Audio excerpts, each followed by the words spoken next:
Oh, the song's over. We are live, Ryan. We're live. We're live. Hey, everybody. This is Steve Kress. I am the grill department manager over at Wanamaker's in lovely, beautiful downtown Downers Grove, Illinois. And the man sitting next to me, as always, the chairman of the board, Barbecue, Blackstone, and Beer, Mr. Ryan Hoagland. What's up, everybody? How are we doing? It is another episode of Thursday Night Barbecue Chat. Yeah, mine finally came up on my Facebook page. Go figure that. I wasn't even prepared, but I got the new Samsung S24 Ultra, so I'm super excited about how fast it is compared to my old little garbage thing. Well, good old Steve's just got the iPhone 13. Hey, that's a big improvement from your last one, though. Just saying. So Ryan, we're gonna start the show off today because we have a great guest today. But we're gonna start the show off today with an update from last week's show. As all you may remember, if you followed last week's show, brought up Mike D. Good old Mike Davis. There he is. His place burned down. He doesn't have a job. Well, he has a job. He has a job. Come on. We're trying to play. Sorry. But anyway, so we posted it up last week. We had Michelle O'Gwin on here talking about Mike D and his situation, his all his tools and stuff and everything that he had that was in that place burned down. And as we were talking about it, we put that link up there to raise donations. And then Susie was gracious enough, I should say Susie and Todd were gracious enough to offer a match of $1,000 for donations to that for people who watched Thursday Night Barbecue chat last week. Talk chat. I know. What is going on with you tonight? I'm nervous. I'm nervous. The guest tonight's barbecue royalty, so I'm kind of nervous on this one. So anyway, so I contacted Mike D today to get the final. I know he's already talking. I got to get up to where comments are. I'm not even in the comments. And he said that we had raised off of the show $925 in donations. I did pass that along to Todd Bullock today, and he was gracious enough. He did send later. He sent the full $1,000. So thank you to everybody who watched Thursday Night Barbecue Chat last week. We helped out Mike D. We basically raised for him about $1,900. So God bless. Thank you, everybody. Yes. And Mike D., I hope that helps a little bit. I know it's not going to help with all of it, but it's hopefully every little bit counts, as you know. And Mike D., you're a great guy. Love you, buddy. Who would have thought? Who would have thought from just this little show? I mean, this world-renowned, all over show, the stratosphere. Yes. Well, I can honestly tell you that the show doesn't have as many viewers as our guests today, but maybe one day when we grow up, we'll be in that situation. But for right now, we're just small cookies. But yeah, what an honor today, Ryan. Do you want to introduce our guest today? I'll let you introduce the guest. Well, I know, Steve. I mean, I know you don't know how to barbecue right. So if you need to, you can go check out some videos. And with that, I know some people kind of get the clue, but the man himself, Mr. Malcom Reed. What's up, guys? How's it going? You're great. Good. Welcome to the show. Thanks, man. Good to be here. Thanks for coming. I mean, this is an honor. Like when Steve told me, he messaged me like a couple weeks ago. I was like, I'm sorry. Like I was driving my car. I had to pull over and I had to call him. I'm like, is there like where we went to Hell's Barbecue for a barbecue love tour, and that's Keith Richards. It's not the Keith Richards, but it's another Keith Richards. So I had to pull over, and I'm like, is it Malcom Reed or is it Malcom Reed? No, it's Malcom Reed. Yeah. It's amazing. It is. It does, Malcom. I am going to say it does seem funny for you to be on the screen with me and Ryan at the same time because you are kind of a big barbecue star. And being a big barbecue geek myself, it is always good to have you on the shows. I know I've had you on the show at Wanamaker's before. But it's always great to have you on the show, and it's always great to catch up on barbecue and stuff like that. So, anyway. Big dude right there. Absolutely. Well, it's good to be here. Yeah, we'll see if we get some. A legend. Malcom has a great podcast also. Yes. Yeah, we'll get into that because he's kind of gone full circle. So speaking of that, we'll take off of Keith's comment there. I mean, how to barbecue right is kind of. I mean, you had the videos, you got the YouTube channel, you got the Killer Hogs rubs, you got the Malcom rubs, you got the podcast, and you got a store. But how did it all go? How did it all begin? Man, I started in competition barbecue, man, and it's kind of went from there. That's where my passion really got going for it. And I met my wife, and she got tired of me talking about barbecue all the time. My buddies said, "If you're gonna do this, you need to start a website." So she started up a website for me, a newsletter, and now we've got rubs and sauces, and we do a podcast, like you said, man. We do it all. And I don't think either one of us dreamed that would be our full-time jobs back when we first got going, but a lot of hard work, and here we are, and I hope it goes on for a long time. It still feels like we're brand new to it. I'm learning a lot in the business world of things, and it's a lot different than just doing competitions all the time. So how long, how did you do the barbecue and the newsletter? So you did barbecue and you would do the newsletter, but then when did you finally say, okay, I'm not going to do as much competition that I could do this all the time?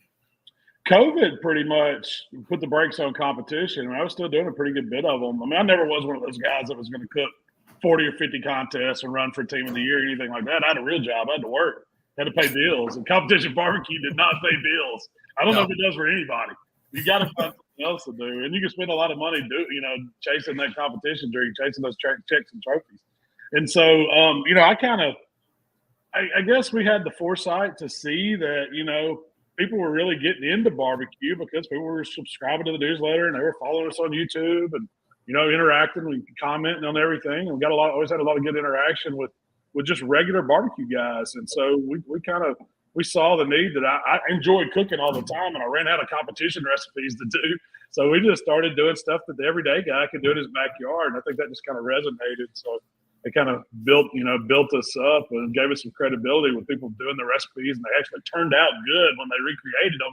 So I think that helped a lot. And, from there, it's just nonstop. Don't quit work. That has been our whole thing. Just be consistent, be steady, and always put out good content.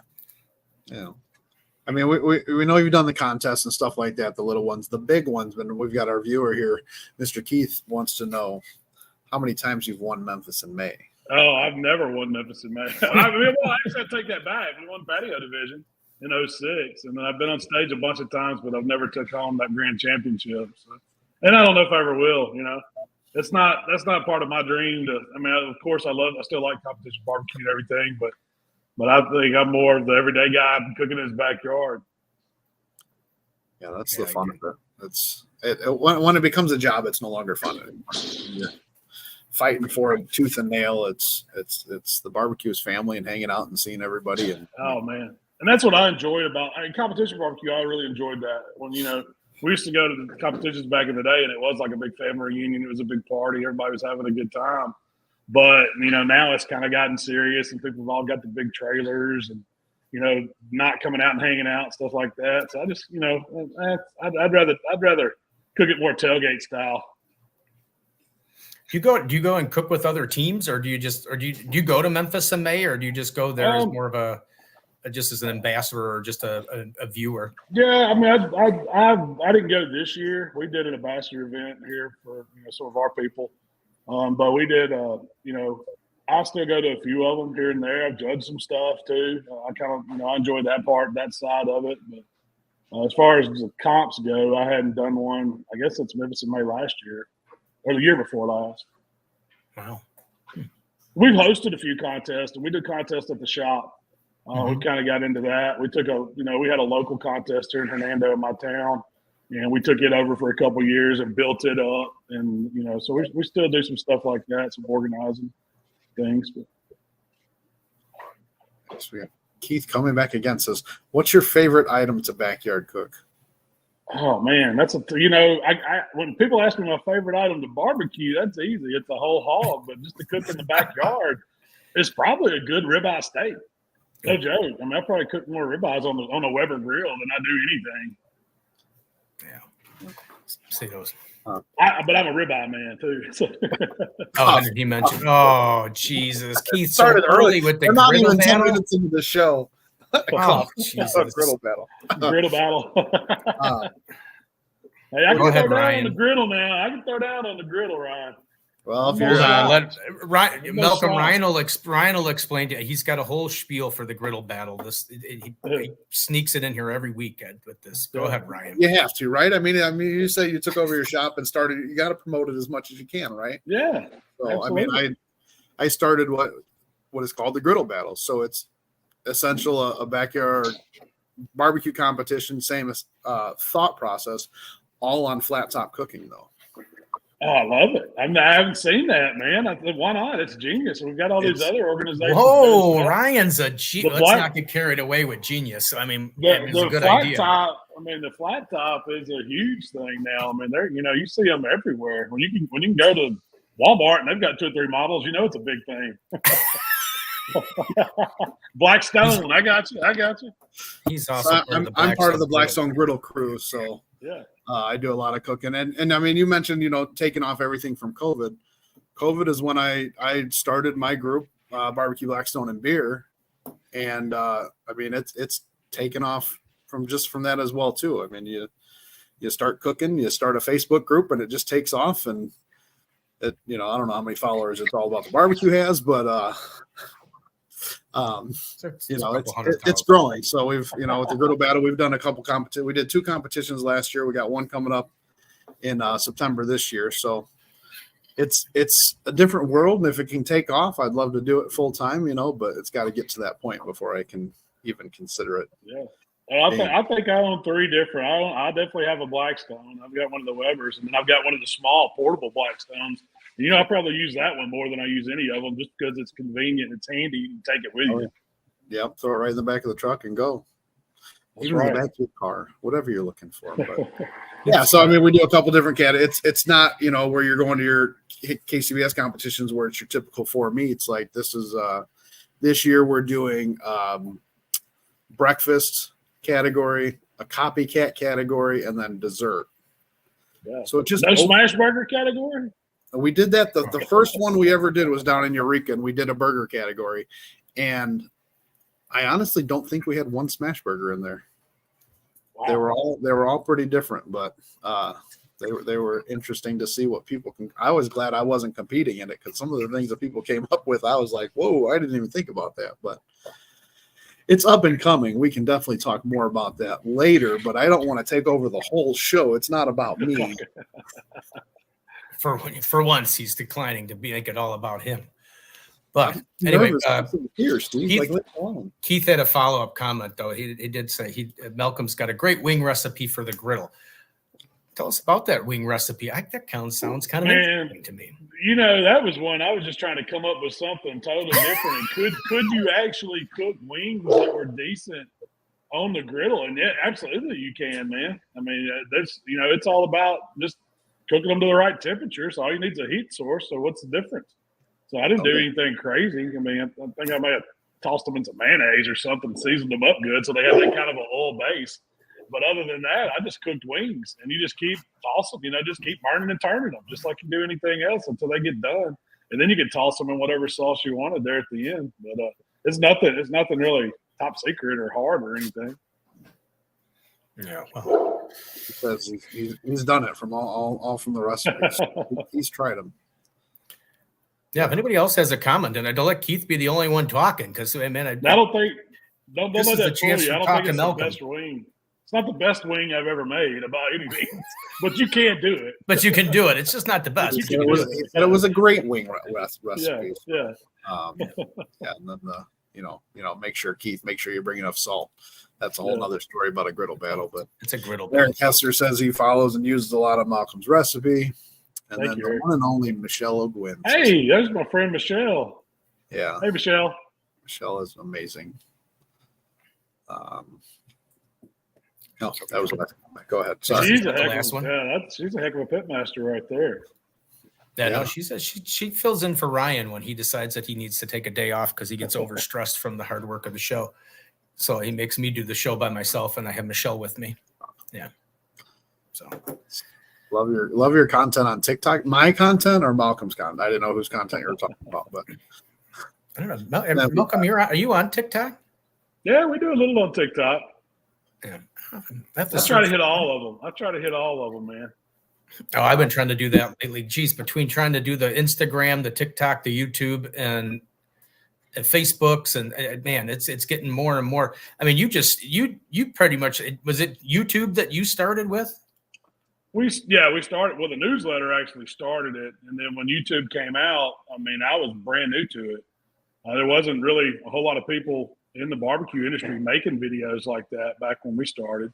And so I had a kind of early jump, and then we just recognized it as a good platform to be able to share video content because you couldn't really email video content. It's so big back in the day. And so it was a great place to upload and share links if we were doing stuff with other people. And then we realized people were watching these videos. I mean, Rochelle was doing some work with some other company in that platform. And then, so she kind of had the idea to start the How to Barbecue Right channel on YouTube too. And and that's been one that we've been doing, man, I guess it's 2009-ish was when we started it. So, excuse me, I lost my earbud there. Lost my ears. You guys still with me? Yeah, lost your ears. I don't have a cord on these. But yeah, man, YouTube's it's a fun platform to do stuff on. But I think, as a business, you've got to be present on all of them. That's why we're on X or Twitter, whatever you want to call it. We're on Instagram, we're on Facebook, we're on TikTok, of course, YouTube, and we cover it with our podcast. And so we've got a lot of irons in the fire. Well, you're not doing too bad on YouTube. These things in my ear. Yeah, we're not doing too bad. You're gonna have to bear with me, guys. These are my wife's earbuds. I can't find mine. Yeah, you're only sitting at 1.73 million followers on YouTube. Yeah, it's amazing. It's amazing. I would have told you that, and Rochelle will probably back me up on this. I said there's no way 100,000 people would watch barbecue videos. And so you could see where it's went and grown. And I was like, man, so I'm just blown away by how many people will actually, I can't keep this thing in my ear, guys. I may just have to switch to computer audio and put these things up. They're driving me crazy. Oh, we're enjoying it. Don't worry. It adds to the whole show because the show usually gets some kind of technical problem. So at least it's on your end this time instead of ours. That's right. Yeah. I got my good buddy Robert Rose from the Rose's Backyard Barbecue. What's up, Robert? The man himself, Stone Cold Griller. Scott, how's it going? And then Ryan, he was definitely asking about your TikTok, not mine, but Malcolm's the GOAT.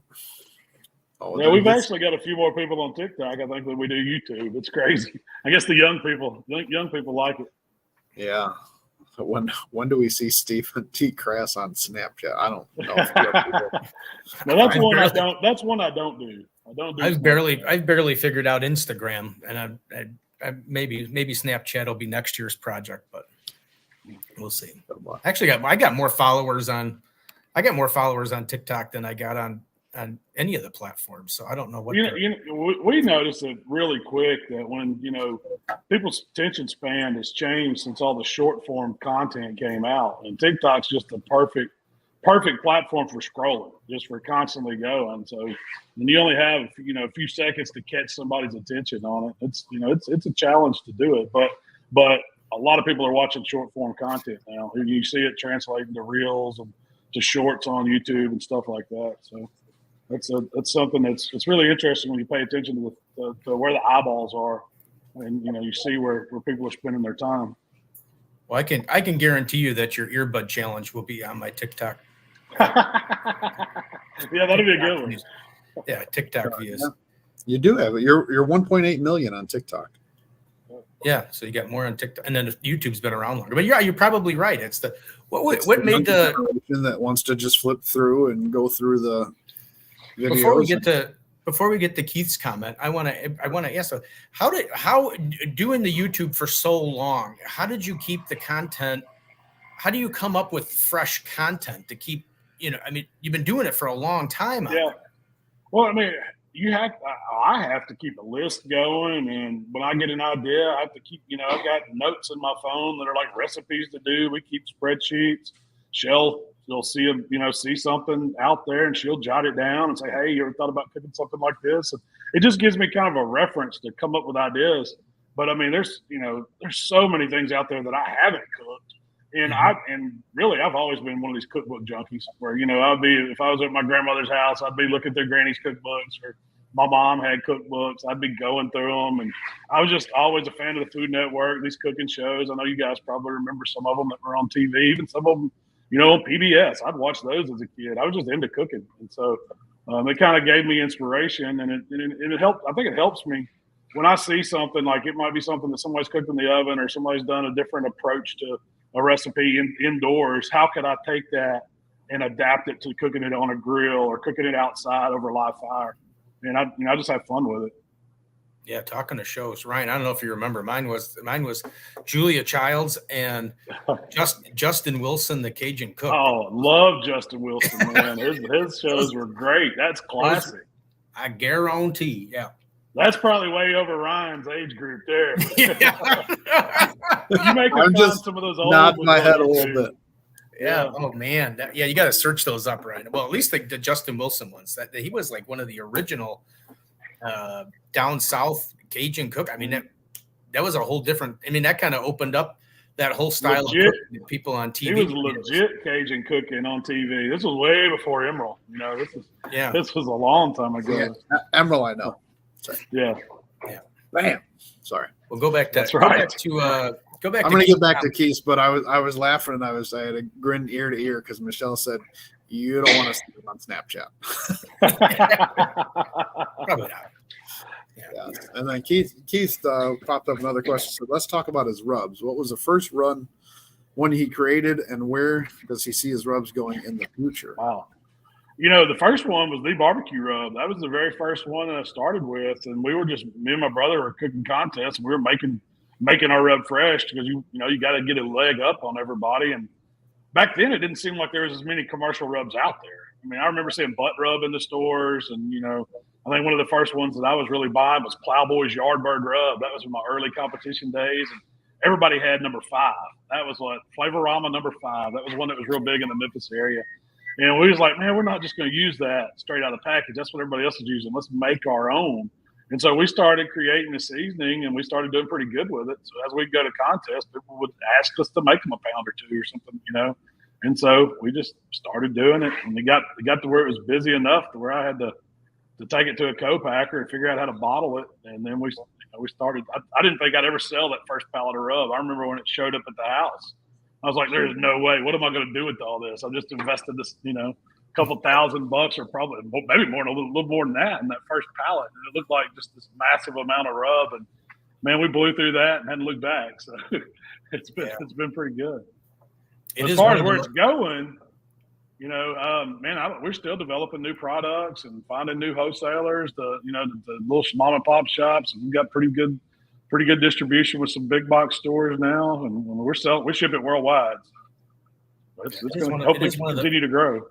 It is one of the most popular ones on the shelf at the store. I do know that up until recently, because I expanded. It used to have 2 facings because it would sell so much, but now I just have to fill it because I had to expand a little bit, so I had to cut it back to 1 facing. But so now I just have to fill it more often. But it is definitely one of the more popular. When Steve says the store, he means to visit Wanamaker's at 1940 Ogden Avenue, Downers Grove, Illinois, 60515. I love it. Downtown Downers Grove. Yes. Downers Grove, yes. All right. Okay. Let's catch up on some comments. Man, we got some comments rolling today, Ryan. This is tonight. Yeah, let's see. We got Eric Husser said, watch them all the time. Use your app. Seasoning definitely inspired me to get to cooking. Good deal. Thanks, Eric. Ryan said that's why YouTube created the YouTube Shorts to see how popular TikTok was. Yep. I think everybody did. Yep. Yeah. Scott came in and says, I assume you have a team that manages a social media. How did you start on YouTube? Did you figure that out yourself, or how to edit and publish? Yeah, that was all. That was Rochelle and I. That was the team for a decade. We do have since I guess it was right during the start of COVID. We hired our social media director. But it was a local Tyler. He's on our podcast sometimes. He runs the board for us on there. But he's kind of our manager of the social media platforms now, because it is a challenge with trying to cover all the bases and put out content every single day on all the different platforms. I mean, it takes a team. And so we've slowly added. It just got to be too much for Rochelle to handle all of it. I mean, I can do the cooking part. I make that part easy, but the hard part is editing that video, getting it ready to publish, and then knowing, how to tag it on the platforms, where to upload it, how to manage that channel and all that. That stuff's really above my pay grade. I don't do a lot of that technical side of things. I just get to cook a lot. So my part's the fun part. They get the hours that people don't see. I know I'd asked you before, but how long does it take? I mean, obviously, yes, we see you cook and we know obviously they're edited because it probably takes you more time than it shows on the videos. But how much time from you guys get all the raw footage to the time, how many hours goes into actually snipping and cutting and making it look as good as it does? It really depends. Each recipe is different. I mean, just say a typical steak recipe, we probably get an hour's worth of footage on, just to cook something that's a hot and fast cook or something like that. But if you're talking a rib cook or a brisket cook or something where it's hours, we've captured a ton of footage, and I don't really know like the man hours it would take for post production, but I guarantee you it's at least 2 to 1 on whatever we filmed. It's going to take twice as long to go in and fix, do all the sound editing, the visual editing, the cuts, and everything that goes with it. And then I sit down and write the recipe. But most of the time, I've already framed the recipe before I ever do the video because I got to have a guideline for myself. It's not like I'm just, winging it the whole time. And so I've already got the recipe kind of roughed out. And if I tweak it or if I think, it goes a different way and I use a different seasoning or something like that, I can always go back and fix the recipe pretty easy. But usually we used to film, like you'd film on a Monday or Tuesday and you'd turn around and have it edited and ready to publish for Thursday. But it got to be where we were producing so many pieces of content that we can't really turn it around that fast anymore. So now we do film weeks. Like I'll spend a week. This was a film week. And I filmed every day this week. And I think we did 2 or 3 YouTube videos and probably 9 or 10 TikToks. And then I've done a podcast and I've done 3 radio shows and I'm sitting in with you guys. So that's been my week this week. It's been crazy. But so, and that's a ton of content. Well, those guys will have a month. That was like, that fills up our July content release schedule. And so they'll have some days to work on it, just depending on when we sit down, how we want it to flow out, what order we'll edit them in and get them ready. But, it's more than just picking up a camera, shooting something and putting it online. There's a thought process and a method behind it and a plan that we follow pretty close. See, I don't screw up. I don't like to think about stuff, and that's why I haven't really got into the editing and splicing and putting everything together, and that's something I want to get into. It's just it does take a lot of time to get into it. I do a lot more live cooks. Like I'm cooking, it's live, and it's hey, I gotta walk. I forgot something. We call it the walk of shame, and you forget something, and you're like, oh man, I'll be back. But yeah, it's a lot of work putting in and editing and splicing and putting other pictures in there, and it's sure. Now the AI though, I'll tell you what. I like the live stuff too. I think that's really real cooking, right in real time. Where if you screw up, everybody sees it. Right. But a lot of the stuff we do, I want it to be. I mean, I always take it from an educational approach. I mean, I know it's I want it to feel like I'm hanging out with my buddies because that's the only way I know how to do it. It's kind of like you're in my backyard with me, but I also want it to be a resource that's going to stand the test of time. And so that's what I like about the YouTube platform is it really does a good job of archiving these videos where people want to find them. They can search for how to cook some ribs or, how to cook a brisket.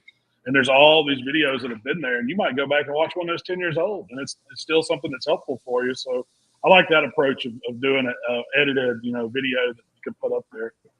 Right. Yeah. Well, all I can say is after hearing that schedule, tomorrow morning when I'm snipping the show for the half hour or so that I do it, I'm no longer going to complain that this is taking a lot of time because after hearing how many videos and stuff you just shot this week, I feel like I got it easy now.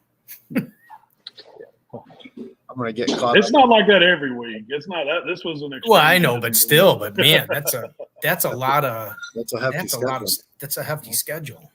what do they say? You quit working, you go to work for yourself. You know, you're working a normal job, you're working 40 hours a week. I'm going to quit working. I'm going to start my own job, and I'm going to cook and YouTube and everything like that. And now I'm working 160 hours a week. That's 100% true right there. Yep.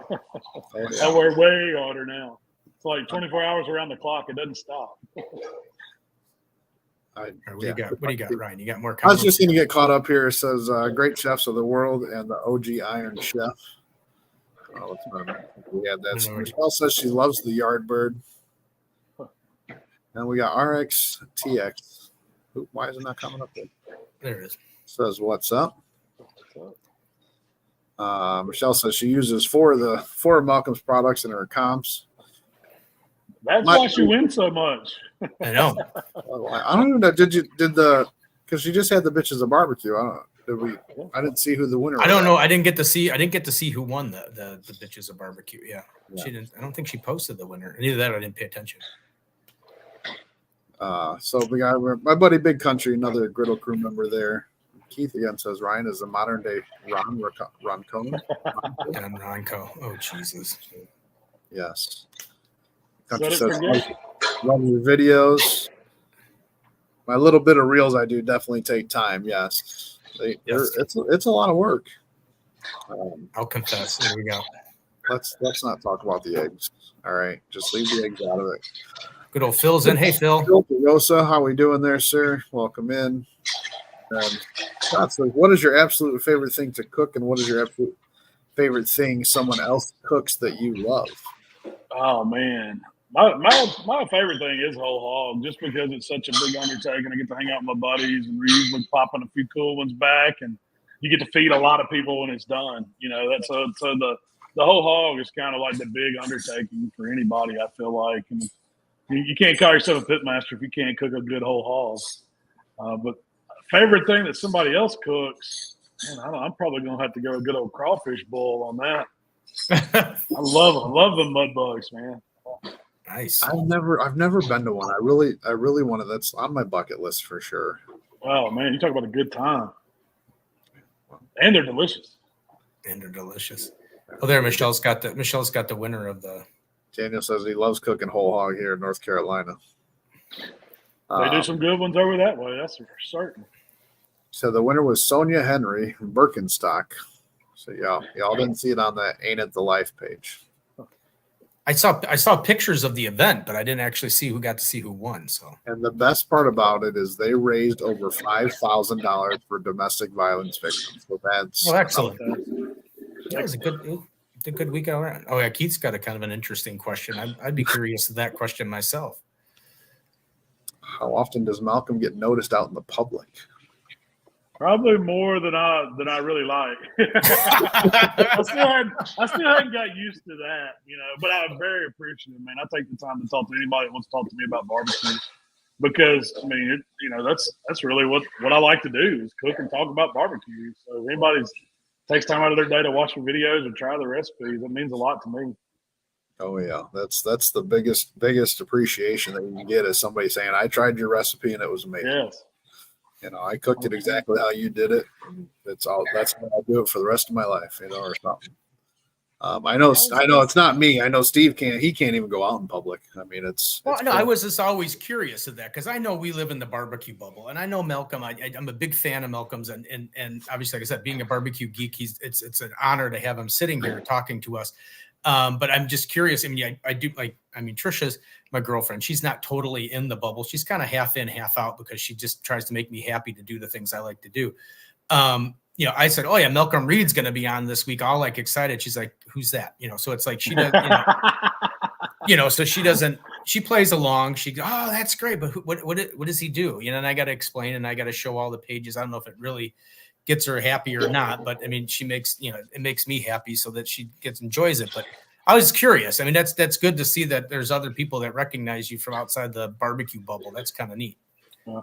So, and then Ryan, just so you know, the weeks that we didn't go live, I did have 3 or 4 people message to ask if we were going live or why didn't we go live the night before. So we are noticed and missed. I mean, an economy of scale between us and Malcom, but yes, I mean, it was 2 or 3 people as opposed to a couple hundred or so, but yeah.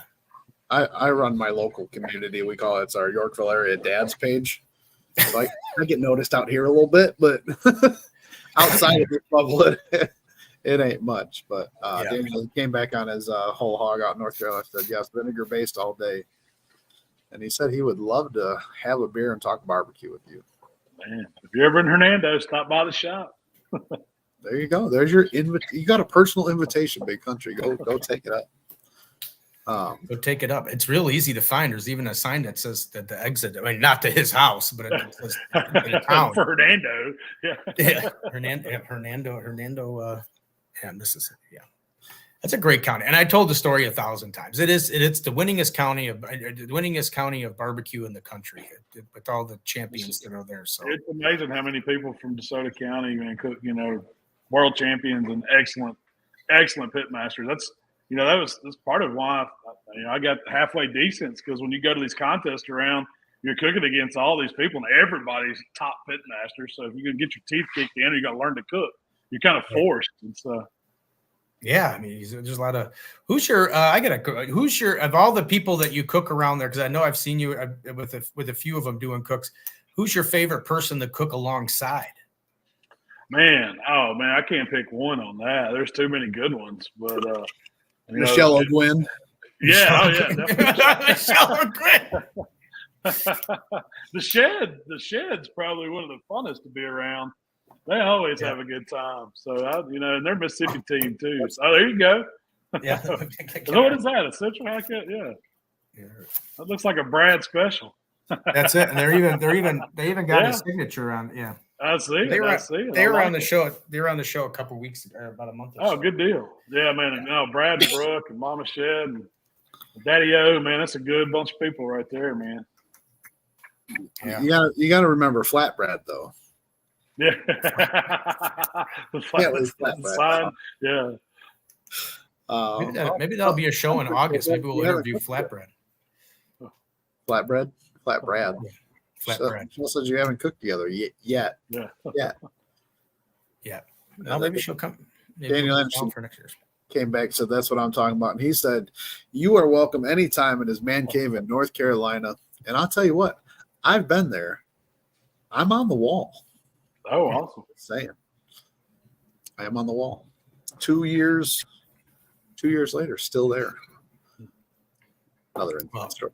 Anyways, I was going to say, because I have one of my favorite videos, and I can't remember if it's on yours. Yours is you and Heath Riles cooking ribs together. That's one of my favorites to watch. Yeah, he's a good buddy of mine. He's a good guy. I've cooked with him a bunch. Yeah, I thought for sure you were going to say Heath, but I understand barbecue politics. Hey, it's like cooking you don't with hurt your anybody's brother feeling. there. I mean, You don't want to hurt anybody's feeling if you say the. Does have some good looking ribs though. There, just saying. I grabbed a couple of these off the site. Yeah. Y'all gonna make me hungry. Yeah. It does look good. I mean, if you're really hungry. No. Yeah, there you go, Ryan. Yeah. You had to squeeze that. Besides the griddle battle, he shares that dang burger every week too. Steve cooked with Sonny Glenn, and they did a smash burger, and to me a smash burger is all nice and super thin, and Here we go. Almost see through it. And here's Steve's burger. I mean, that don't look like a smash burger to me. That's a beautiful burger. Half-pound smashers, right? It is a beautiful burger. I wouldn't be mad at it. Now, that's a triple. Oh, Ryan, he wouldn't be mad triple off of I here. wouldn't be mad at it. Have you made this one yet, the Flying Dutchman? No, I haven't, but I've seen it. I saw it all over TikTok, and it looks absolutely delicious. I love onion. I'm a big fan of onion. I like the Oklahoma onion burger. Oh yeah, you smash the meat into the onions on the flat. I mean, caramelized onions on a flat top. Man, they don't get any better now. Oh yeah, that is the best. See, there's still he corrected himself and said on, but still on the wall. Oh, there you go. There's another question. It says, what's your favorite meal to cook on the Blackstone? Oh, probably breakfast. We use breakfast. it more. I mean, we use it more for breakfast than we do anything, man. My Blackstone, my little one stays with me, so I've got one here at the house. But the bigger one's at camp. That's where we we're down there most of the hunting season, so it's easy to get up and cook for a crowd on that thing, and you can do everything all at once. You're not messing up every pan in the kitchen, and you're outside too. So, pancakes, eggs, bacon, sausage, the whole hash brown scattered, smothered, and covered like the wahoo. I mean, the whole thing. But I like a good fried rice too, man. I'm a fried rice junkie too. So. That's what I just had for dinner. Just had that for dinner tonight. Yeah. See, it's better on a black stone. So we know now that we going back to Keith's kind of following Keith's along here at the barbecue rub was your first rub. What was the brainchild behind the how to barbecue right Malcom line as opposed to the Killer Hogs?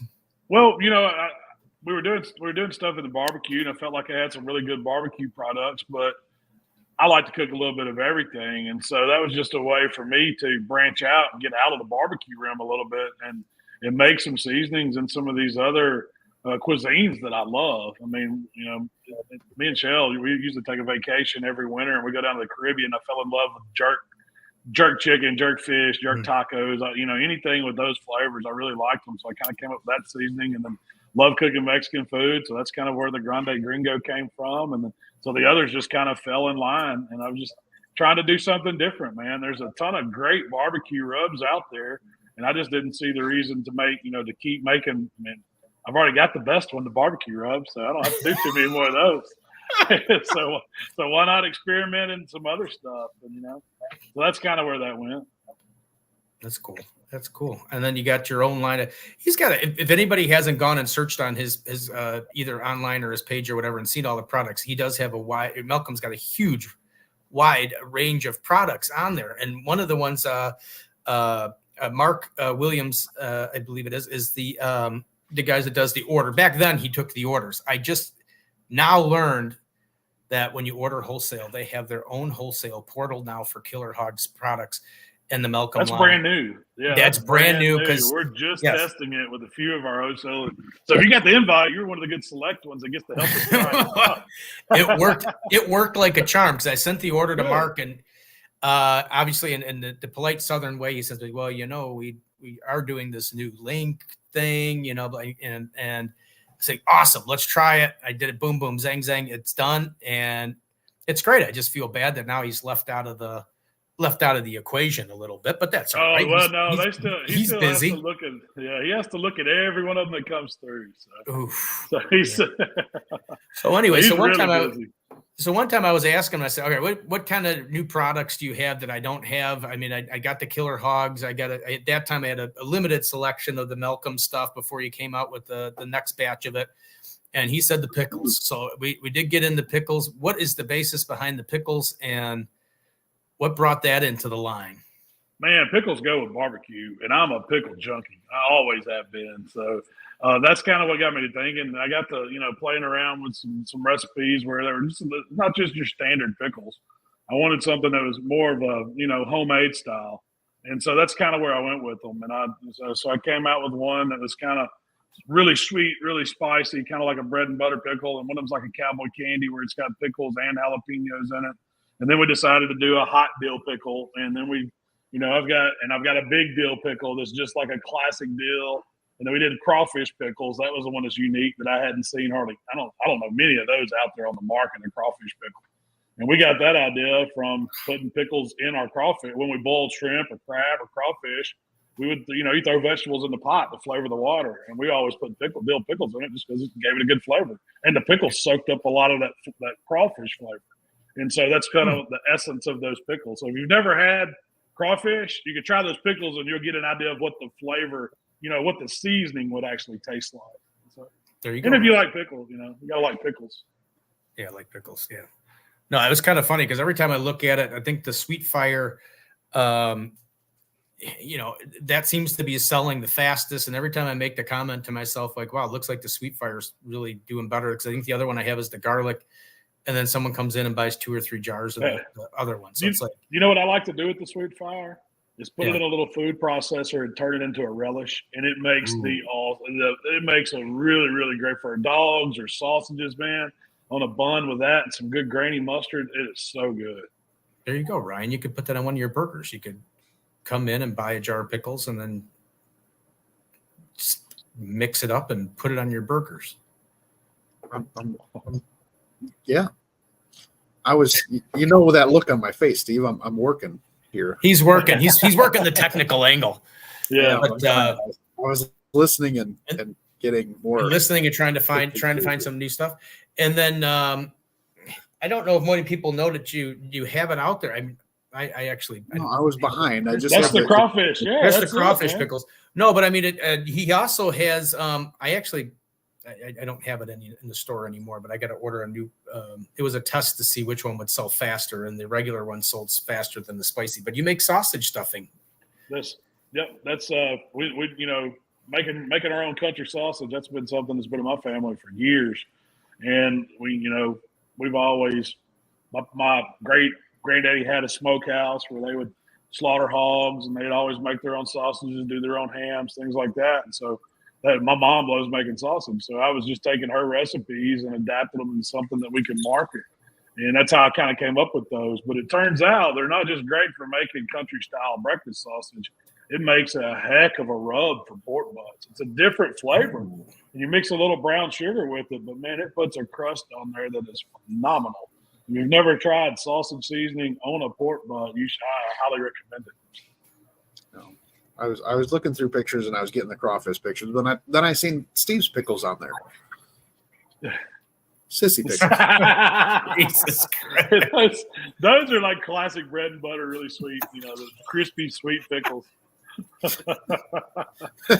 I'll take credit for coming up with that name. Those people were complaining about our other pickles were being too hot. So I said, all right, let's try this sissy pickle. See how you like it.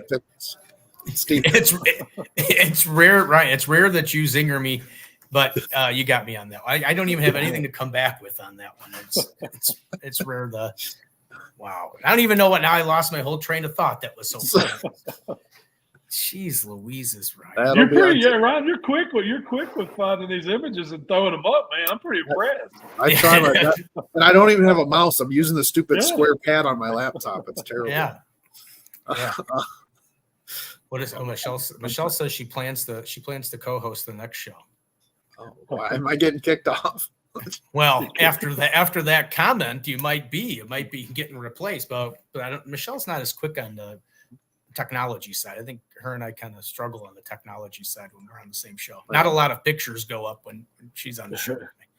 I can go back here and I can put this logo up here in the corner on the car, and that one there. I still own the rights to that, so just saying. All right. So anyway, we're talking about the sausage, and I forgot. See, now you made me forget. I had a whole line of questions of where to go, and now you made me totally forget what was going on. Talking about the sausage. Yeah. How to make the sausage. How to make the sausage. I lost it. I know what I was going to ask you. I know Thanksgiving's a long time away. Are you for brining or not brining? Oh yeah, I love brine turkey, man. I think it's the best way to get flavor in it. And really, I mean, if you've got time, you ever brined a pork butt or pork loin? They're awesome. It takes on so much flavor. So if you've got time to do it, I'm pro. I've got a product that's a bird brine product that we use. It's nothing really top secret. It's just salt, sugar, and herbs and spices. That's all a brine is. You mix it with water or, some other kind of juice that you like, but it's just getting more flavor inside something over a period of time. So if I've got 48 hours, I'm gonna have my turkey soaking. Yeah, I was just curious because I know you came out with the bird brine. I think it was last fall. One of our other guests that was on earlier on, he came out with brining products, and he says he's not truly 100% behind brining, but obviously if he had so many people asking him for brines and this and that he ended up doing it.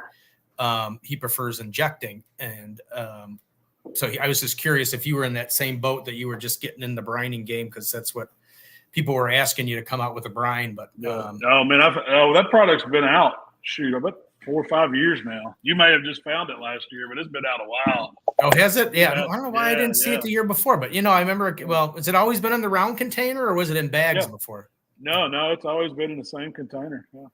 No, see, that just goes to show Steve can't always know everything. It's been on the market a while. Then what was new? Was the meat bags new? Meat bags new? now we've had the meat bags a while too. I'm trying to think. New last year was the Euro Hero, the Italian Stallion. Those were the two new products we rolled out. We got those. And before that, it was probably the grill cleaner, but the grill cleaner's been out for 3 or 4 years now. That's been out for a while. Yeah. I don't know. I never saw the bird brand. I mean, well, maybe you promoted it. Now, we never really pushed it to our wholesalers because it is kind of a seasonal product. Mm-hmm. You know, most people, I mean, I've got people using it in comps now, so it's kind of took off real secretly. People aren't really telling people they're using it. But when you got time to soak that chicken in it, it does something magical to it. But, you know, we sell a ton of it around the holidays. And, you know, usually we bring it in and late August, early September, and it usually sells out by Thanksgiving. And usually we don't, you know, sometimes there for the first couple of years, we didn't reorder it. It was just a one-time-a-year thing. Right. It was gone. But now the people have asked for it so much that we've been, you know, just keeping it in stock year-round. And it's one of those that a lot of people don't know about. Yeah, I know we still have it on. We still have a couple bottles left on the shelf from that time, but the bags are gone. I only you try and carry those brining bags around the holiday season, but the bags flew out. Those I'm going to have to make sure I order more for this Thanksgiving. But a lot of the comp guys like to use those because you can prep your stuff at home, get it all in one big bag, drop it down the cooler, and it's good to go. That's what it just makes it easy, and it's hard to find. The reason why I come up with those was because I used to use those big XL Ziplocs, and you just can't find them. I don't know if they don't make them anymore. The stores quit stocking them, but I was having trouble finding those. That's what I always put my brisket and my ribs and my pork butts in when I would pre-trim them, you know, to take them to a comp, and it just made cleanup easier. Well, I guess so. I know what I'm getting on my next order. I'm going to have to get some of those meat bags because that does make sense. Lots of sense. Ryan, what are you doing there? You're looking zoned out. What do we? No, I'm waiting to see. I'm excited. There it is. Up here, you know, the meat bags. Everyone knows what they look like. Good. We already bypassed the Euro Hero. I just had that up there, but we went on to the meat bags already, so I couldn't keep anything. Well, I can't keep up fast. Dang it. Yeah. I need my mount. This little keypad, and I'm getting a new computer. Dang. Need you get you a mouse? But I did bring in the Euro Hero because I don't have anything on the wall that is specifically for Euros. Yeah. So anyway, and then I got. You might as well get some of these too while you're at it. I'm not getting the sissy pickles. I thought about the crawfish ones. I just don't know how. I don't know what the crawfish market is up here in the Chicago area for. Yeah, I don't. You know, you probably don't sell a lot of crawfish up that way, but. Yeah, because I don't sell a lot of. I don't do a lot of the king craw. I don't sell a lot of. I don't sell, so that's why I kind of am hesitant on the pickles. It goes in spurts, but. Well, I mean, it's unless you're doing crawfish by the name, you're probably gonna steer a little away from it, you know. I got a question. I do have a question for you, Malcolm. Did you do a recipe recently with your vinegar sauce, or did somebody else? I don't remember one specifically with it. I did one recently with my version of a Bishop's 3-2-1 sauce, and it's kind of it's an Alabama or a Carolina style mop where it's heavy vinegar with salt, cayenne pepper, a little lemon juice to balance it out. That's pretty much all it is. But it's great just for mopping on, pork as you're cooking it. But I like squeezing it over my pulled pork sandwich just to get that spicy kick. Did you use your vinegar sauce in that recipe? No, I didn't. Okay. No, I can't. I mean, I'm just trying to think of one. You know, if it was something that came out this month, I probably filmed it back in May. So yeah, right. No, I'm just. It's just always fun as a retailer. I don't know what it was, and I couldn't get the person. Finally, after like the 20th person who was taking the last bottle, I said, "Okay, did Malcom do a video?" And she couldn't remember where she saw the video, so I just assumed it was you. But obviously up here, vinegar does not go very fast. But then all of a sudden, it was, every single day somebody's coming in and getting vinegar, or they're getting 2 vinegars, or they're getting this, and I had to go back. And finally, I sold out. The lady was taking the last one. Another customer came in, and it was all gone. I said, well, I don't know. I said, somebody posted a video. Nobody can tell me whose video it was. I assumed it was yours. So I said, the only other one I have is Heath's. So you sold out all of Heath, or whoever the video was, sold out all of your vinegar sauce and Heath sauce. I said, well, I said they're buddies. I said that vinegar sauce. I mean, no one's gonna, if you don't have the right one, no one up here is gonna know the difference anyway. So, so I was just curious, but you guys do productions, and it's kind of interesting to watch sales, how popular they are and which rubs kind of go, because sometimes the odd ones will start moving, and it's sure enough you'll go back and look, and you had just done a video content on it. Well, released video content. Yeah.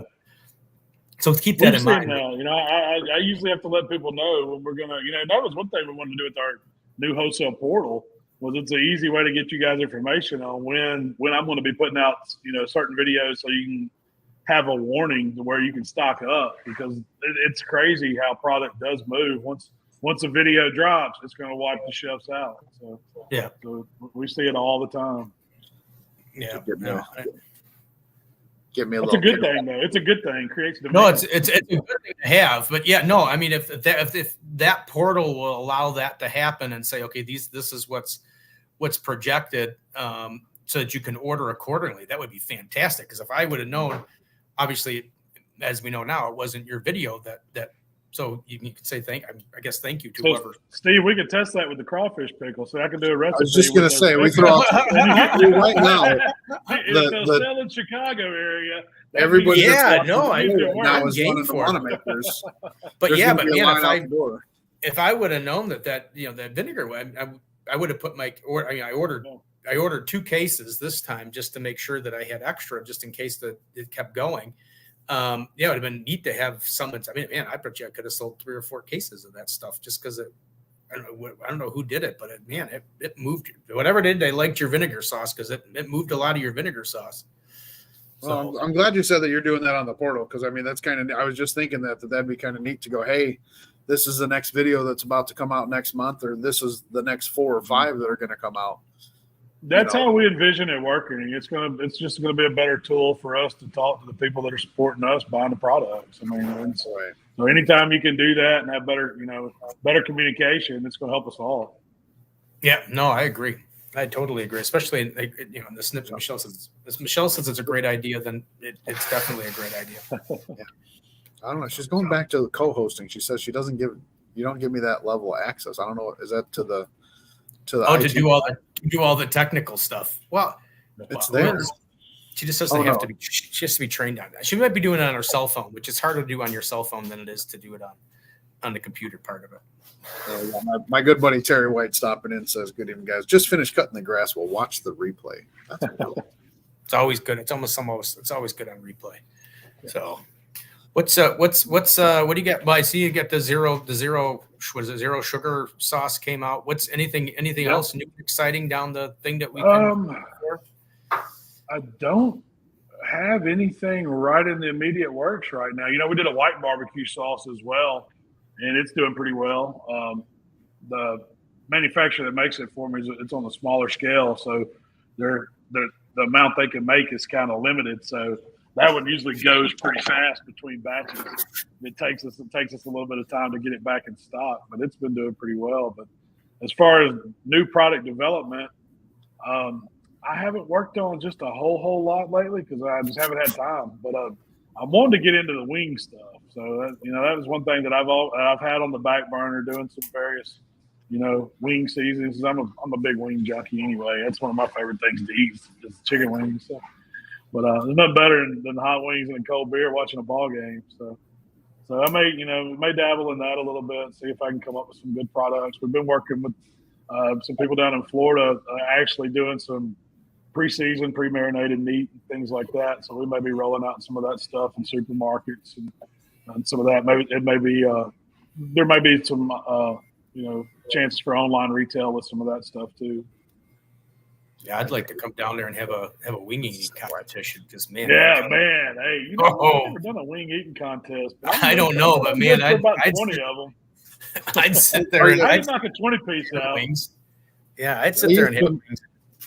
My buddy that passed away, we used to go to Hooters, and we lived right across the street. My car was so broke down that the speedometer, it wouldn't kick in unless I went over 20 miles an hour, so it'd sit on 0. So from our apartment to Hooters, I wouldn't put any miles on my car, so it was great. But we used to go in, the two of us, and like they knew us there. They'd order our 50-piece, would just come and sit down between the two of us, and we would go to town.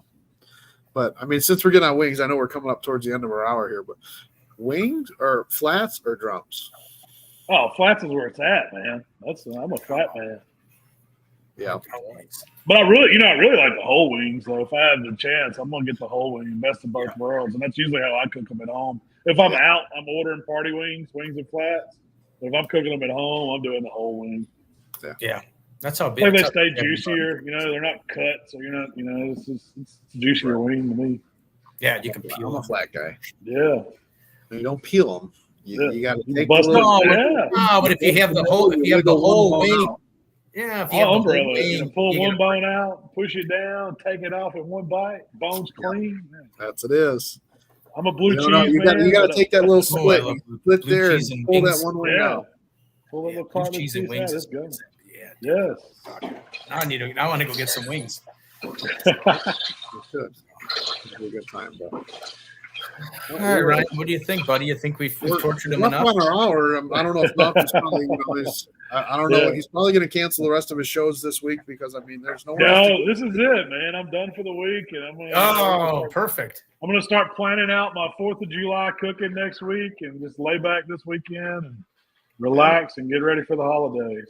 That's a good holiday. Speaking of the holidays, there will not be a show next week, Ryan, because it is the 4th of July. We are taking. We are too. I'm glad you mentioned that because it's scheduled us to be off next week too, so we won't have a podcast either. Yeah, there you go. Nice little break. We didn't even get into the podcasts and the store and all that other stuff. So we'll have to do this again, guys. We'll have to have you on again. That's part 2, Steve. We got part 2 coming up later on. I hate to tell you, but part 2 maybe me and Malcolm and you, but I'm going to be down there with Malcolm eating wings while I'm talking to you. Yeah. We could definitely do that. We could now that I know he's a wing junkie, I'm in. Wing crawl. Oh, we can set that up. Yeah. Get John David Wheeler and get a bunch of these on there. Right? We get Heath to go with us. We can get a good little group and go around and try some different wings and beer. See, I might, if that happens and if that's a possibility, I'm going to have to just tell the wife. Like, I'm not even going to I'll just ask for forgiveness and permission. I think Heath has a new van. He can get somebody to haul us around in it. We've already got some transportation. We just got to put the bug in his ear. You're going to put something on the side like the old van back in the day said free candy. It'll just say free wings. Wings, the wing crawl. Free wings. Oh, yeah. Well, I hate to tell you, Ryan, if that's going to happen, that's when you just say, honey, I'm going to work. And then you call her. Yeah, you call her like midday and say that, I have to take a trip to Memphis. We're halfway there already. There's something wrong at the bank. Yeah. Yeah, because we're not a national bank, but okay. We got to eat wings. Yeah. So, well, Malcolm, thanks for coming on the show again. Always great catching up and talking to you. So, man, absolutely, guys. It's been fun. Let's do it again for real. No joke. Yeah. If we can set something up like that down this way, I'm in. So, let's do it again. Yeah. All right, sir. Definitely. Appreciate everybody watching out there, man. Thank y'all for all the positive words and everything. And I'm gonna keep putting out videos. Y'all keep watching. Yep. All right, Malcolm. You have a good night. Take it easy. Have a good night. Have a happy 4th of July too. Yeah, happy 4th of July. Happy 4th of July. Take care. All right. Man. Wow, awesome. Another great show. Now we got to go watch another great show on the TV. You were nervous, weren't you? I was a little nervous. You see me fumbling in the beginning. I mean, we don't get. I'm always nervous when Malcolm's on. Yeah. I get nervous when Malcolm's on. I told you because I'm just. Gwynn versus Malcolm wing off. Wings and blue cheese. Yes. I'm a blue cheese guy. I'm not a ranch guy. And Michelle, as far as cooking them or eating them, because I'm more for the challenge of eating. I really want to. I'm down for eating, but guys, it is. We are been on for an hour and 4 minutes. Thanks everybody for hanging out. Like Steve said, we will not have a show next week, so we'll see you in 2 weeks. But we got a debate. No, maybe not. Well, we'll see in 2 weeks because 2 weeks I may be down at the. Anyway, we might have a show in 2 weeks. I might be down at the Windy City Smokeout. Ryan, you may be there too. I'm doing the best I can, but anyway, you may just want to take that day off. Yeah. So yes, just in case. cooking them for you to eat. Perfect. Ooh, that would be. Well, I don't know if Malcolm would go for just cooking them and watching me eating them, but I'm down. He can join with us later. But all right, guys. Shop small, shop local. Be kind, be patient. have a good and safe. Have a good and safe 4th of July, and Yes. don't blow your hands off or anything with fireworks. It doesn't work because I'm not on my. Oh, I I'm should not have on tested it on my new phone. I'm not on my iPhone. I should have switched at some point. I should have done that today. We could have done 4th of July fireworks because I'm the only one that it works with. So, Oh well. all right. Ryan's got to go. All right. Ryan's got to watch an important show. Yes. Go debate.